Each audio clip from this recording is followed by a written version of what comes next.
Hello and welcome to our next video. In this lesson, we're going to create a new local repository. Now, this could be used if you're just starting out a project for the first time, or if you're going to try to move an existing project into GitHub and you want to have it in a repository.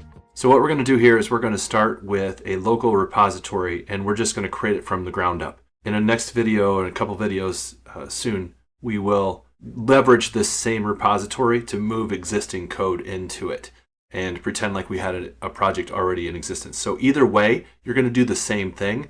It's just if you have more code you want to add, you would bring that in after creating the repository. So this will be a really great start. All right, so what you want to do is you want to be in your projects folder or your code folder, wherever you're creating all your projects that you're working with. And you want to make a directory for the new project where you're going to create your new repo. Because remember, we don't want code at the top level. So here we're going to create something for a listings of some movies with some time, something very simple. And we'll use some HTML and a simple website to do that. So we'll call this like the movie listing website, make dir movie listings web. And then we'll change directory into the movie listings web. And you can see that already I've got the folder here in my Visual Studio Code. And right now, within the movie listings web, all I need to do is do a git init.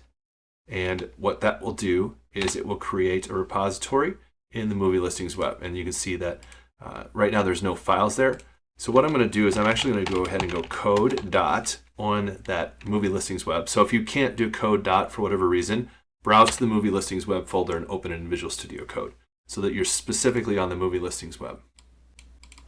Now what happens when you do that is that you end up with your Git repository locally. And so we're going to create a file here. We're going to call it readme.md. And we'll just do, this is the movie listing website. Here we will show our movies and their times. Something similar to that, right? So we're just doing a simple website, just a simple thing that's just going to show movies and their times. And that gave us a change. So you can see already that we have the ability in the source control over here in Visual Studio Code to do this. Also, if we look at our terminal and get it open to bash,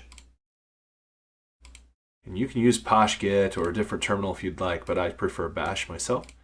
And so if we say git status, we see that we have our no commits, but we have readme.md. So let's go ahead and do git add dot. We could do git add readme either way. Notice that we don't have a license. We don't have a git ignore or anything like that yet.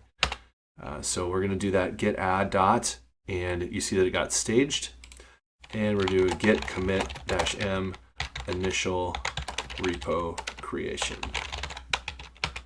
And we see that it's committed locally. Now we're not tracking anything upstream, so there's nothing to publish here. But if I do git remote -double victor, we see that there is no git remote set. But this is going to wrap up the video for getting a local repository created. Thank you very much. We'll see you next time.